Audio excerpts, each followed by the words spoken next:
하나님 말씀 창세기 21장 1절부터 7절까지 있는 말씀 보겠습니다. 창세기 21장 1절부터 7절까지 또 같이 합독합니다. 여호와께서 말씀하신 대로 사라를 돌보셨고 여호와께서 말씀하신 대로 사라에게 행하셨으므로 사라가 임신하고 하나님이 말씀하신 시기가 되어 노년의 아브라함에게 아들을 낳으니 아브라함이 그에게 태어난 아들 곧 사라가 자기에게 낳은 아들을 이름하여 이삭이라 하였고 그 아들 이삭이 난 지 8일 만에 그가 하나님이 명령하신 대로 할례를 행하였더라. 아브라함이 그의 아들 이삭이 그에게 태어날 때에 백세라. 사라가 이르되 하나님이 나를 웃게 하시니 듣는 자가 다 나와 함께 웃으리로다. 또 이르되 사라가 자식들을 젖먹이겠다고 누가 아브라함에게 말하였으려마는 아브라함이 노경에 내가 아들을 낳았도다 하니라. 아멘. 이 말씀을 통해서 아브라함의 언약 5번째 말씀을 전해드리려고 합니다. 우리는 요 근래 들어서 사건, 사고를 참 많이 보게 됩니다. 우리나라에서는 항공기 사고로 인해서 179명이 죽고 또 중국에를 보니까 티벳 거기에서는 지진이 일어나가지고 126명인가 죽고 6만여 명이 이재민이 발생했다고 합니다. 날씨가 영하 18도입니다. 여러분 아마 그쪽 지역에 그 정도로 이재민이 발생했다고 하면요 따뜻한 데가 쉴 곳이 아마 없을 거예요. 그 정도로 열악한 상황입니다. 또 미국 LA에서는 산불이 나서 무려 집이 1만여 채가 불이 탔다고 그래요. 말이 우리나라 서울에 3분의 1인가 이렇게 타버렸잖아요. 우리나라의 야구 선수 박찬호가 그 LA의 비버리 힐스 거기에 집을 살았는데 그 집이 몇백억입니다. 근데 그 집도 다 타버렸어요. 그러니까 사람이 어떻게 보면요 이러한 것을 보면 재앙이 끊이질 않습니다. 결국 이 땅은 살만한 데가 없어. 가는 곳마다 사건이 터지고 가는 곳마다 재앙이 임하는 걸 보게 됩니다. 이번에 제주도에 가서 요한계시록을 강의를 하는데 요한계시록에 보니까요 하나님의 재앙이 임하면요 바다의 3분의 1이 없어지고 땅의 3분의 1이 없어지고 뭐의 3분의 1이 없어지고 또 뭐 쏟으니까 또 뭐가 없어지고 인간은 살 수가 없는 세상으로 바뀌어져 간다는 것을 보게 됩니다. 세상만 그렇습니다. 사람의 마음도요 걷잡을 수 없이 악해져 가는 것을 보게 됩니다. 이러한 상황 속에서 우리는 살 수 있는 길은 하나님이 우리에게 은혜를 주시고 하나님의 언약대로 이루어진다는 사실을 우리는 성경 속에서 발견해야 합니다. 오늘 본문은 드디어 이삭을 낳은 내용입니다. 하나님께서 약속하신 대로 이삭을 낳은 내용인데 우리는 이 내용을 살펴보기 전에 먼저 창세기 한 군데를 더 읽어봅니다. 창세기 20장 1절 2절을 한번 읽어볼까요? 아브라함은 헤브론을 떠나 남쪽 네게부 지방으로 옮겨가서 가데스와 술 사이에서 살았습니다. 그 뒤에 아브라함은 또 그랄로 옮겨갔습니다. 아브라함은 그곳 사람들에게 자기 아내 사라를 누이라고 말했습니다.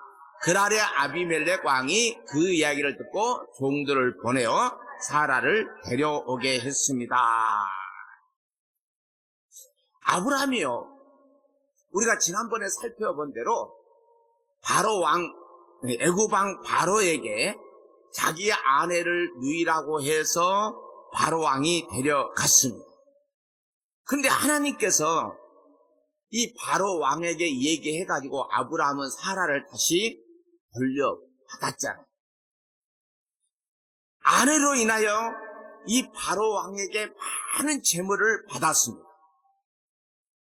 한번 하고 말아야 되는데 이게 재물을 받아서 재미가 들렸는지는 모르겠지만 아예 또 이런 일이 일어납니다. 한번 생각해봐요. 내 남편이요 결혼했는데 나를 팔아먹고 돈을 받았어. 또 가서 다른 데 가서 또 팔아가지고 돈을 받았어. 야, 참 같이 살겠어요. 그 사람이 같이 살겠어요. 이런 남편하고. 소돔과 고모라 사건 이후에 그랄에 거하면서 아브라함은 아내를 또 누이라고 합니다. 그러니까 그랄 왕 아비멜렉이 사람을 보내가지고 누이라고 그러니까 사라를 데려왔습니다. 아브라함이 할례도 행하고 이름도 바뀌어지고 이삭에 관한 약속도 받았지만 여전히 이런 모습을 보입니다. 자, 창세기 20장 3절부터 7절까지 또 한번 읽어볼까요? 그날 밤 하나님께서 아비멜렉의 꿈에 나타나셔서 말씀하셨습니다. 네가 데려온 그 여자 때문에 너는 죽을 것이다. 그녀는 결혼한 여자다. 하지만 아비멜렉은 사라를 가까이 하지 않았습니다. 그래서 아비멜렉이 말했습니다. 주여, 죄 없는 백성을 멸망시키겠습니까? 아브라함은 저에게 이 여자는 내 누이입니다 라고 말했습니다. 그리고 그 여자도 이 사람은 제 오빠입니다 라고 말했습니다. 나는 순수한 마음으로 내 결백한 손으로 이 일을 했습니다. 하나님께서 아비멜렉의 꿈에 나타나셔서 말씀하셨습니다. 나도 내가 순수한 마음으로 그렇게 한 줄 안다. 그래서 내가 너로 하여금 나에게 죄를 짓지 않게 하려고 네가 그 여자와 함께 자지 못하게 한 것이다. 아브라함의 아내를 돌려보내어라. 아브라함은 애언자이니 아브라함이 너를 위해 기도하면 너는 죽지 않을 것이다. 하지만 사라를 돌려보내지 않으면 너는 죽을 것이며 너의 모든 가족도 죽을 것이다. 여러분, 이런 말씀을 어떻게 이해하십니까? 아비멜렉이요 온전한 마음으로 깨끗한 손으로 사라를 데려왔다고 합니다. 그냥 아내를 뺏은 게 아니에요. 그런데 이 사건이요 하나님도 아셔요. 그런데 하나님께서는 그 아내를 돌려보내라고 하시면서 안 돌려보내면 너도 죽고 네 가족도 죽을 것이다 이렇게 말씀을 합니다. 그러면서 아브라함이 애언자라고 하시면서 그가 너를 위해서 기도하면 네가 산다는 거예요. 저는 이런 말씀을 이렇게 이해를 합니다. 세상에는요 믿는다고 하는 사람보다 안 믿는 사람이 훨씬 온전한 마음으로 깨끗한 손으로 사는 자들이 많아요.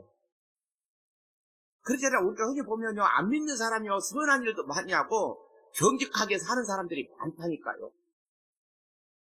자, 그런데 그들이 단지 예수님을 믿지 않는다고 심판받는다는 말씀으로 이해를 합니다. 아무리 선하고 깨끗해도 정직해도 예수님을 믿지 않으면 심판을 받는다는 거예요. 자, 하나님께서 아브라함을 부르실 때 사람들이 너를 축복하면, 아브라함을 축복하면 내가 그들에게 복을 주고 또 아브라함을 저주하면 하나님께서 저주하신다고 말씀을 하셨습니다. 이 말씀을 예수 그리스도에게 성취하시는 것입니다. 그러므로 예수님을 믿으면 하나님께서 죄사함과 영생의 복을 주시고 믿지 않는 자는 심판하시는 것입니다. 자, 또 계속해서 성경을 읽어볼까요? 20장 8절부터 10절까지 읽어봅니다. 아비멜렉이 이튿날 아침 일찍이 일어나 신하들을 모두 불러 모아서 꿈에 보았던 모든 일을 얘기해 주었습니다. 그들은 크게 두려워했습니다. 아비멜렉이 아브라함을 불러서 말했습니다. 왜 우리에게 이런 일을 했소? 내가 그대에게 무슨 잘못을 했기에 나와 내 나라에 이런 큰 죄를 불러들이려 했소? 그대는 나에게 해서는 안 될 일을 했소. 아비멜렉이 또 아브라함에게 말했습니다. 그대는 무슨 생각으로 이런 일을 했소? 아비멜렉이 그날 아침에 신하들을 불러서 꿈에 보았던 모든 일을 말하자 그 얘기를 들은 신하들이 다 크게 두려워했습니다. 그리고 아브라함을 불러서 내가 당신한테 뭔 잘못을 했어? 어떻게 당신 때문에 내 나라가 또 내 가족이 이렇게 큰 죄를 불러들이려 했느냐고 말을 합니다. 그대는 도대체 무슨 생각으로 나한테 이렇게 했냐는 거예요. 우리도 흔히 그러잖아요. 네가 무슨 마음으로 나한테 이렇게 했냐고 얘기할 때가 있는 거잖아요. 그래서 아브라함이 변명을 합니다. 이곳에서는 하나님을 두려워함이 없으니 내 아내로 인하여 사람들이 나를 죽을까 생각했다는 거예요. 그러니까요, 이게 남자가요, 예쁜 여자를 좋아하긴 하는데 너무 예쁘면 문제가 될 것 같아요. 네. 그냥 이게 욕심 부린 놈이 많아가지고 옛날에는 그냥 이편 죽이고 채가버리는 그런 일들 때문에 그러잖아요. 그런 정말로 나의 이봉둥이로서 내 아내가 되었다고 합니다. 여러분요, 하나님께서 아브라함이요, 하나님께서 나를 내 아버지 집에서 떠나서 두루 다니게 하실 때에 이렇게 하기로 하고 다녔다고 그래요. 그러니까 둘이 사라하고 둘이 짠 거죠. 야, 사람들이 물어보면 너는 내 누이라고 그러고 너는 내 오빠라고 그래라. 그러니까 아비멜렉에도 아브라함은 이거 내 누이입니다. 사라도 내 오빠입니다. 이렇게 얘기한 거예요. 그런 사람이 아브라함이에요. 네. 자, 어떻게 보면 인간은요, 남편이라 해도 믿을 수가 없는 존재예요.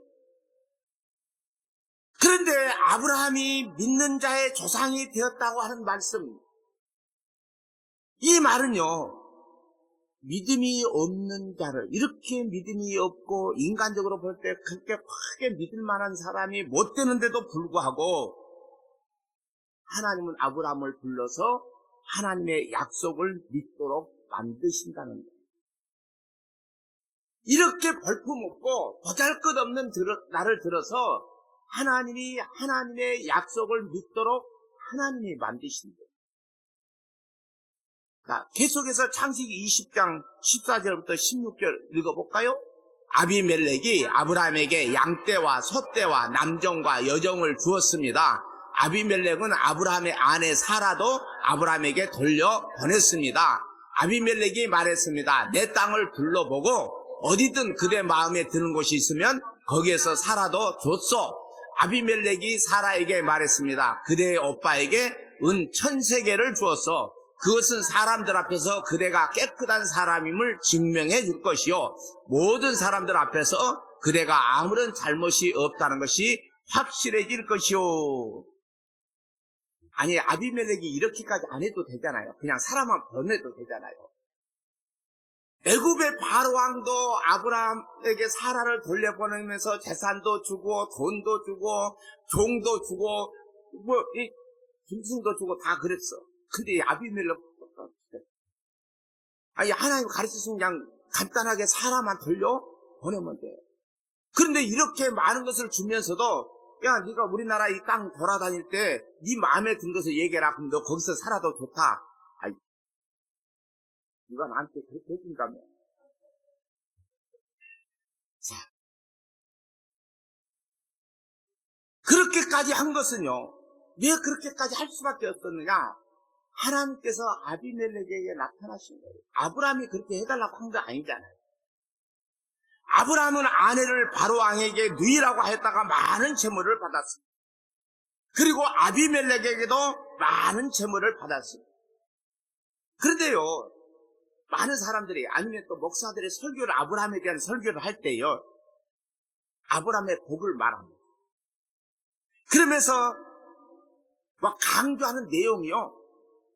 이 자기 아내를 2번이나 팔아먹었다고 이렇게 말을 잘 안 해요. 예. 그 이유는요, 아브라함이 믿음이 좋다, 믿음의 조상이다, 이런 것을 모델로 세워놓았기 때문에. 여러분, 모델로 세워놓으면요, 그 사람 나쁜 것을 얘기하지 않아요. 세상의 자서전들을 봐봐요. 영웅들을 보면요, 어렸을 때부터 영웅의 기질을 타고나가지고 어렸을 때부터 다 잘했대. 부모에도 효도하고 뭐 동네 사람들 뭐 칭찬도 듣고 뭐 다 이런 식의 자서전을 보면. 그러니까 교회에서도 아브라함의 복을 얘기할 때 믿음의 조상이라고 모델로 세워놨잖아요. 그러니까 아내를 2번이나 팔아먹었다, 요 얘기를 강조하지 않아요. 그러므로 성경의 믿음의 사람들은 그들 자신에게서 나온 믿음이 아니라 하나님께서 은혜로 주신 믿음이에요. 그러므로 아브라함이 이렇게 믿음 없는 행동을 했지만, 우리 같으면 어때요? 자꾸 약속을 했는데, 내가 너희들 이렇게 해주겠다고 약속했는데 엉뚱한 짓 하면 그 약속을 야 없는 거래, 없는 걸로 보통 이러잖아요. 그런데 하나님의 은혜는 이런 아브라함의 그런 행위에 좌우되지 않습니다. 한번 약속했으면 그 약속을 지키기 위해서 아브라함에게 이런 과정을 통해서 자꾸 믿음을 키워가게 하시는 거예요. 자, 계속해서 성경 봐요. 성경에서 얘기해 줍니다. 20장 17절 18절 한번 읽어볼까요? 아브라함이 하나님께 기도드렸습니다. 그래서 하나님께서 아비멜렉과 그의 아내와 그의 여종들의 병을 고쳐주셨습니다. 그들은 이제 아이를 가질 수 있게 되었습니다.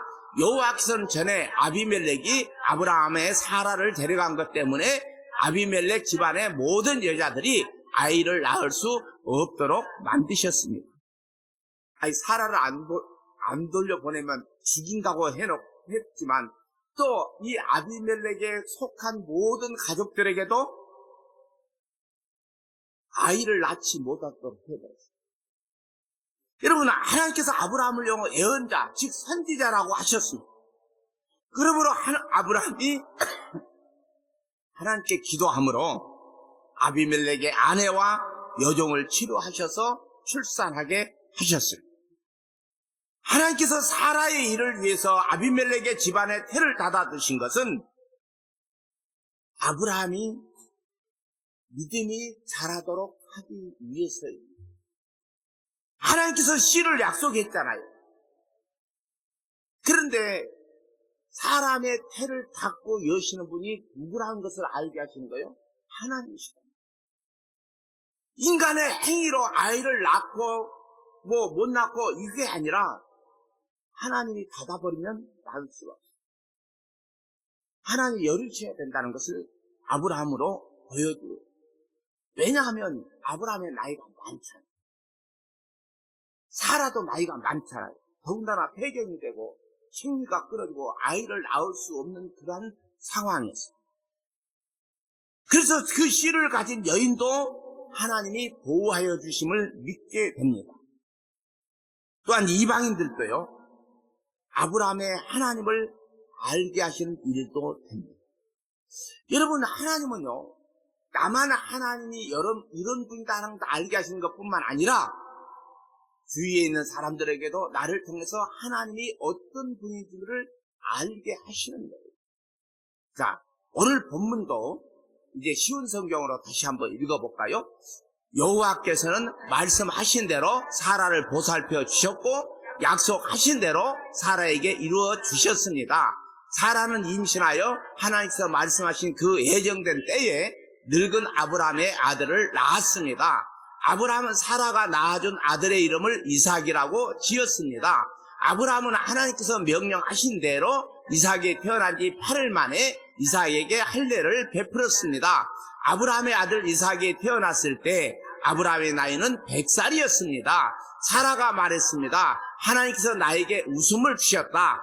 이 이야기를 들은 사람들도 나처럼 웃게 될 것이다. 어느 누가 사라가 아이를 낳을 수 있으리라고 아브라함에게 말할 수 있었겠는가? 그런데 나는 지금 늙은 아브라함에게 아들을 낳아 주었다. 여러분 1절 2절에서만 보면요, 여호와께서 말씀하신 대로, 하나님께서 말씀하신 대로, 인간은요 내가 원하는 대로 되는 것이 아니라 하나님께서 말씀하신 대로, 하나님께서 약속하신 대로, 그 말씀하신 대로 그 예정된 시기에 아브라함과 사라 사이에 이삭이 태어났습니다.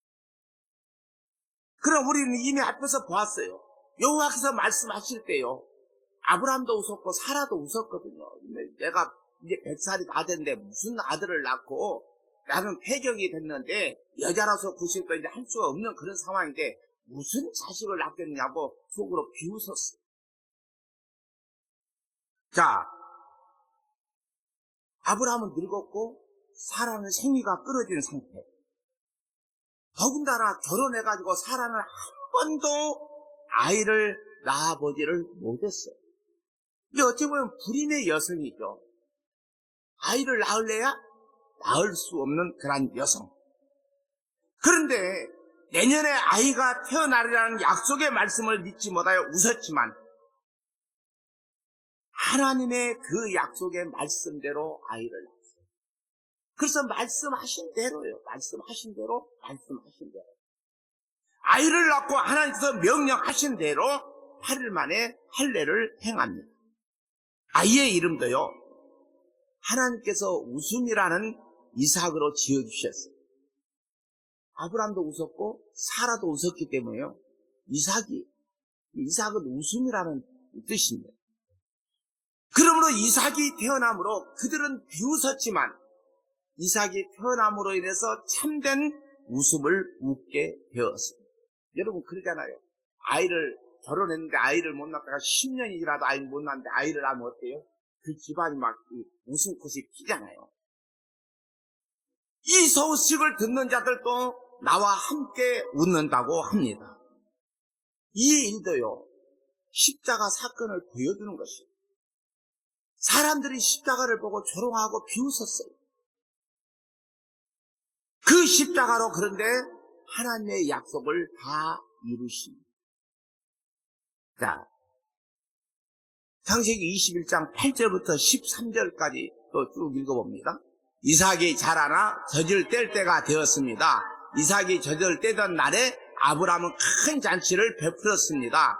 그런데 사라가 보니 이스마엘이 이삭을 놀리고 있었습니다. 이스마엘은 아브라함이 사라의 이집트인 여종 하가라에서 낳은 아들입니다. 그래서 사라가 아브라함에게 말했습니다. 저 여종과 그 아들을 쫓아내십시오. 이 여종의 아들이 우리 아들과 이삭과 함께 재산을 물려받을 수 없습니다. 아브라함은 이 일로 인해 매우 괴로웠습니다. 왜냐하면 이스마엘도 자기 아들이었기 때문입니다. 하지만 하나님께서 아브라함에게 말씀하셨습니다. 저 아이와 여종 때문에 염려하지 마라. 사라가 무슨 말을 하든 그 말을 들어주어라. 내가 너에게 약속한 자손은 이삭에게서 나올 것이다. 그러나 여종에게서 낳은 아들도 네 아들이므로 내가 그의 자손도 큰 나라가 되게 할 것이다. 자, 이삭이 젖을 뗄 때 아브라함이 큰 잔치를 엽니다. 그런데 사라가 보니까요, 이스마엘이 이삭을 놀립니다. 이때 이스마엘의 나이는요, 적어도 15세 이상은 되었어요. 왜냐하면 이스마엘을 낳고 13년 만에 하나님께서 이삭을 약속하셨거든요. 즉 86세 때에 이스마엘을 낳고 이제 100세 때에 이삭을 낳았으니까 정확하게 따지자면 14살 차이잖아요. 그런데 그 당시에 이스마엘이 이삭을 놀릴 때가 젖을 떼는 나이예요. 옛날에 우리 애들 예를 들어서 젖을 떼면 몇 살 때 젖을 떼요? 응? 보통 2살, 3살 때 젖을 떼죠. 요즘에는 6개월도 안 가는 것 같아요. 응? 자, 그러게 2, 3세라고 합니다. 그런데 지금까지 자신이 여러분 이스마엘이 아브라함의 유일한 자식이었어요. 갑자기 이삭이 태어나니까 자기의 지위가 빼앗길 위기를 느끼는 것입니다. 더구나 자신은 여종의 자식이고 이삭은 주인의 자식. 그러므로 이스마엘이 이삭을 노리는 것은 당연하게 보입니다. 여러분, 우리도 보면 장남은요, 동생이 태어나면 어때요? 왕자를 잃어버린 느낌이라고 합니다. 자기만 아는데 동생이 태어나니까 부모들 사랑이 전부 다 누구한테로 가. 그러니까 이제 부모님 없을 때 해코지 하잖아요. 똑같은 얘기예요. 네. 이런 모습을 사라가 봤어요. 이스마엘이 이삭을 놀리는 사건을. 사라는 아브라함에게 여종과 그 아들을 내쫓으라고 합니다. 근데 아브라함은 이스마엘도 자기 자식이라서 고민하잖아요. 이게 인간의 마음이에요. 이때 하나님께서 아브라함에게 염려하지 말고 근심하지 말고 사라의 말을 들으라고 합니다. 이삭에게서 나는 자라야 메시라 부를 것이라고 합니다. 여러분, 이 사건을 통해서 보면요, 신약에서는 어떻게 해석한지를 봐야 합니다. 구약만 가지고 해석하는 것보다는 신약도 어떻게 해석하고 있는지 갈라디아서 4장 21절부터 31절이에요. 좀 길죠? 그래도 한번 읽어봐요. 여러분 가운데는 모세 율법 아래 있으려는 사람이 있습니다. 말해보십시오. 여러분 율법이 하는 말을 알지 못합니까? 성경은 아브라함에게 두 아들이 있었는데 한 아들의 어머니는 여종이었고 다른 아들의 어머니는 번처였다고 말합니다. 여종에게서 난 아브라함의 아들은 육체를 따라 태어났으나 자유인에게서 난 아들은 하나님의 약속을 따라 태어났습니다. 이것은 비유입니다. 이 여자들은 하나님과 사람이 맺은 두 언약과 같습니다. 한 언약은 하나님께서 시내산에서 정하신 율법입니다. 이 언약 아래에 있는 사람은 종과 같습니다. 하갈이 바로 이 언약과 같습니다. 이 하갈은 아라비아에 있는 시내산과 같으며 지금 이 땅에 있는 예루살렘 성과 같습니다. 그 성도 종이며 그 안에 있는 모든 사람, 곧 유대인들도 율법의 메인 종입니다. 그러나 위에 있는 하늘의 예루살렘은 자유스러운 여자와 같습니다. 그는 우리 어머니입니다. 성경에 이렇게 적혀 있습니다. 아기를 낳지 못하는 여자와 같은 예루살렘아 기뻐하여라. 아기를 낳는 고통을 느껴보지 못한 예루살렘아 노래하며 외쳐라. 남편이 있는 여자보다 네 자녀가 더 많을 것이다. 형제들이여, 여러분은 이삭과 같이 하나님의 약속을 따라 태어난 하나님의 자녀입니다. 사람의 방법으로 태어난 아들이 약속을 따라 태어난 아들을 괴롭혔듯이 지금도 그러합니다. 그러나 성경이 무엇을 말합니까? 여종과 그 아들을 내어 쫓아라.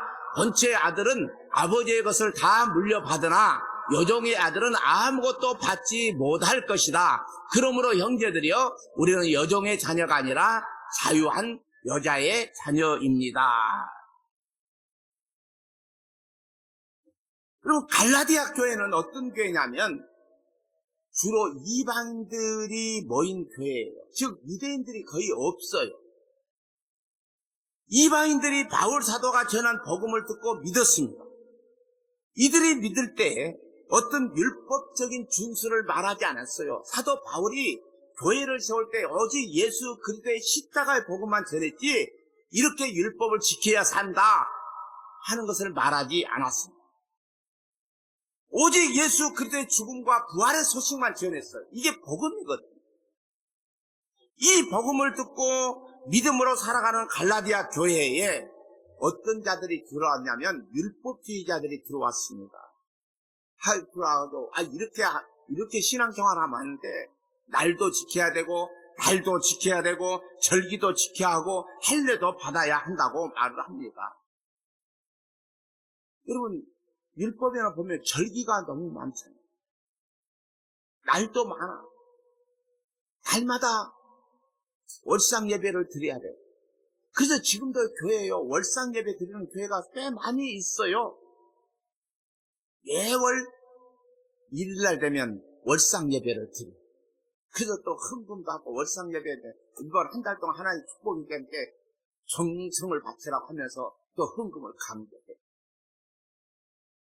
그러니까 이 말을 들은 자들이 지금까지는 바울의 십자가의 죽음과 부활의 복음만 들었는데 이게 율법도 이렇게 지켜야 한다고 그러니까 흔들려요. 지금까지 믿었던 믿음들이 흔들렸어요. 이 소식을 듣고 사도 바울이 보낸 편지가 갈라디아서예요. 너희들 앞에 십자가가 밝히고 있거늘 누가 너희를 꾀더냐?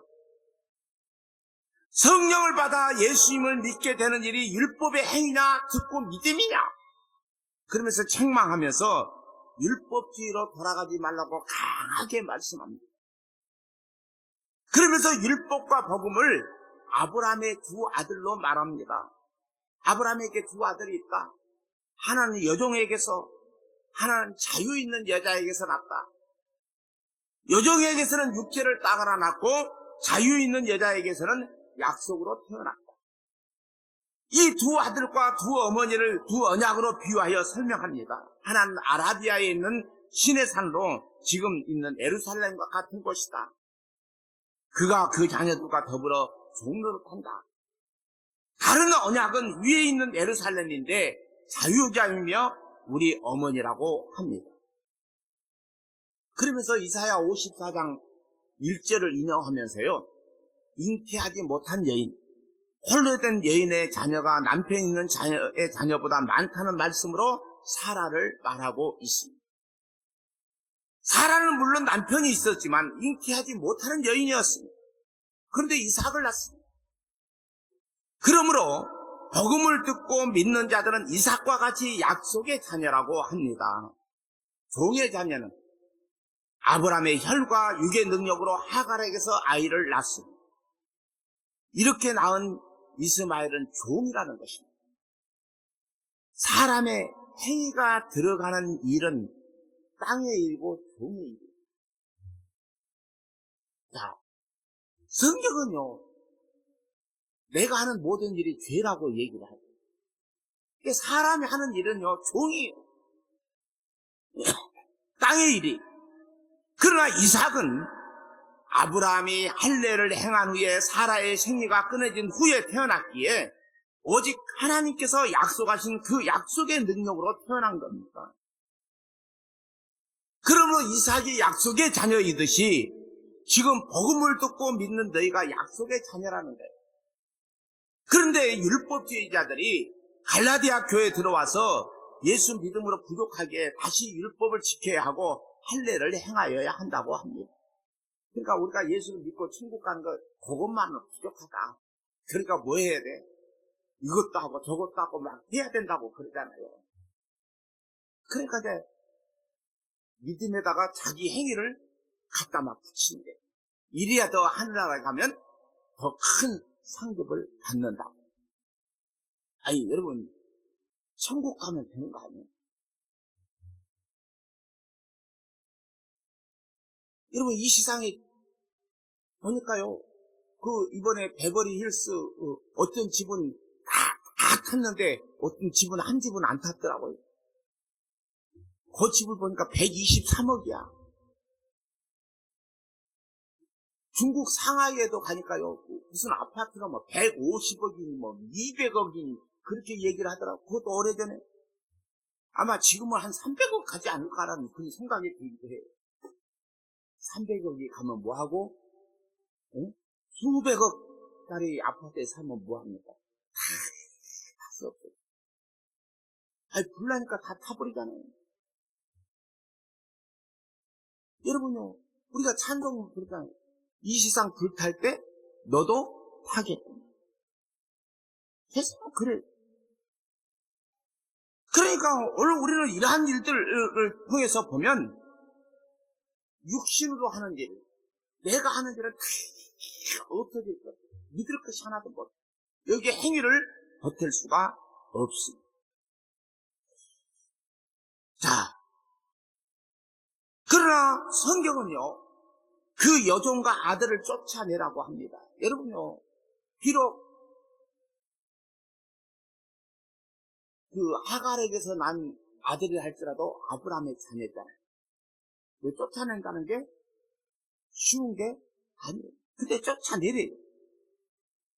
여종의 아들이 자유 있는 여자의 아들과 더불어 유업을 얻지 못한다고 합니다.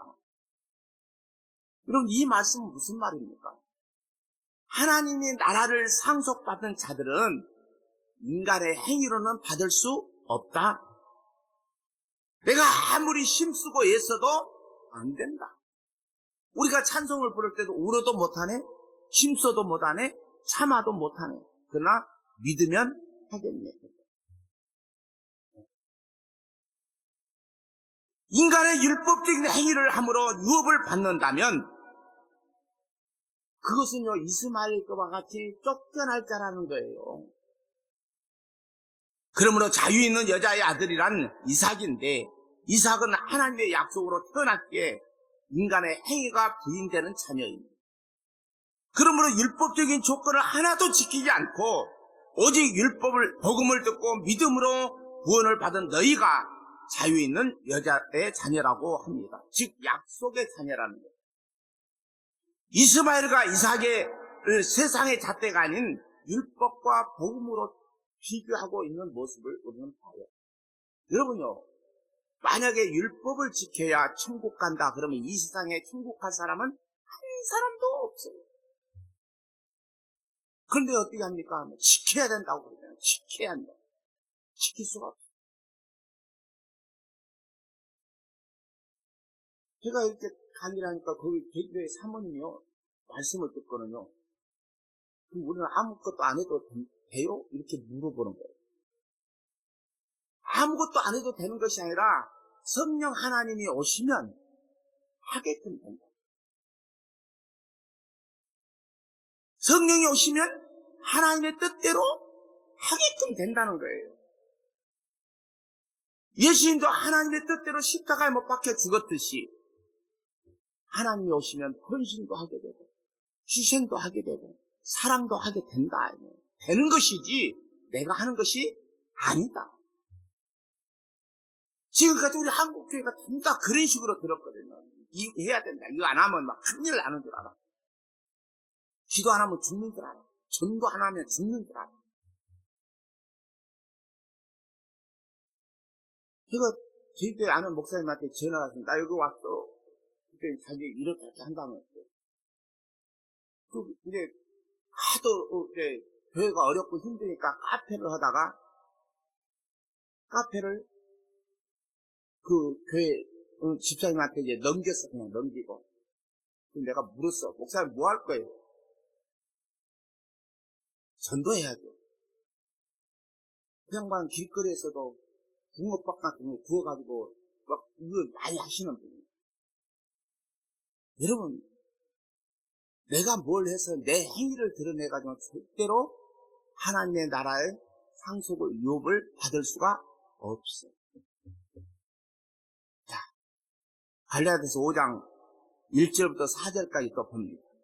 그리스도께서 우리를 해방시키셔서 우리를 자유롭게 되었습니다. 그러므로 굳게 서서 다시는 율법의 종이 되지 마십시오. 나 바울의 말을 들어보십시오. 여러분이 할례를 받고 율법으로 돌아간다면 그리스도는 여러분에게 아무런 도움이 되지 못합니다. 내가 다시 모든 사람에게 경고합니다. 여러분이 만약 할례를 받는다면 여러분은 율법 전체를 지켜야 합니다. 여러분이 율법을 지켜서 의롭다함을 얻으려 한다면 여러분은 그리스도에게서 끊어지고 하나님의 은혜에서 멀어지게 됩니다. 뭐라 무서운 말씀이에요. 복음을 듣고 믿음으로 의롭게 된 자들이 다시 율법의 행위로 돌아가는 것은 그리스도에서 끊어지고 은혜에서 떨어진 자라고 말합니다. 저주라고 하는 것은요, 그리스도에게서 끊어진 자예요. 그러므로 바울 사도는 자신이 저주를 받아서 그리스도에게서 끊어질지라도 자기의 동족들이 회개하고 예수님을 믿기 원한다고 합니다. 그리스도에게서 결코 끊어질 수 없지만 그것이 가장 큰 저주이기에 그 정도로 자기 동족이 회개하고 돌아오기를 원한 거예요. 모세도 이스라엘 백성들이 죄를 지을 때 하나님이 다 멸망시킨다고 하니까 뭐라고 기도합니까? 나를 내 생명책에서 내 이름을 지워버릴지라도 그들을 구원해달라고 하는 것은 참 그렇다고 해서 모세가 그렇게 기도한다고 해서 그냥 모세를 그냥 생명책에서 지워버리는 것이 아니에요. 그만큼 내 민족이 하나님 앞에 회개하고 돌아오기를 원한 겁니다. 자, 마지막으로 성경 한 군데만 더 읽어봅시다. 5장, 갈라디아서 5장 5절 6절만 읽어봅니다. 그러나 우리는 성령의 도우심을 받아 믿음으로 의롭다 여김을 받는 이 소망을 간절히 기다립니다. 우리가 그리스도 예수 안에 있다면 할례를 받았느냐 받지 아니하는 건 중요하지 않습니다. 중요한 것은 사랑으로 말미암아 나타나는 믿음뿐입니다. 내가 복음을 듣고 믿었다면 할례 받은 자도 할례 받지 않은 자도 아무런 효력이 없습니다. 유대인이나 이방이나 오직 주 예수 은혜로만 구원을 받아요. 참으로 은혜를 받은 자는 사랑으로 역사하는 믿음을 가집니다. 이 믿음을 선물로 받은 자들은 성령으로 믿음을 따라 의의 소망, 곧 우리 주 예수 그리스도의 영광의 날을 소망하며 살아갑니다. 이런 자들이 약속의 자녀들. 오늘 우리는요, 이 땅은 없어질 것이 뻔해요.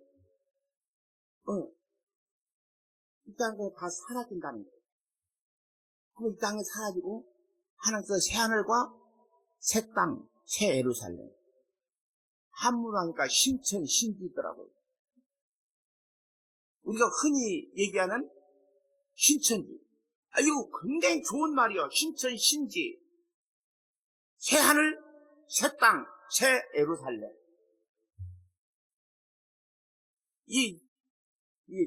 우리나라 이제 중국 한자를 많이 사용을 하잖아요. 나름대로 우리나라 뭐 순수한 말이라고 해도. 그러니까 성경에 부한 자, 가난한 자, 고난당하는 자는 교회에서 어떻게 해야 된다 하는 말씀을 하니까요. 그 통역하는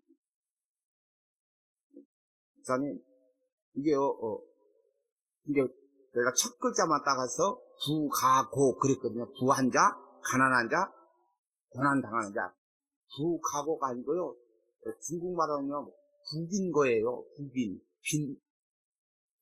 빈부할 때, 그냥 빈은 가난하고 없는 사람을 얘기하잖아요. 부빈거예요.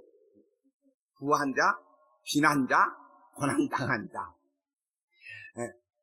여러분, 오늘 이런 것을 보면서 우리는요, 이 땅에서 없어질 것 같아요. 봐요.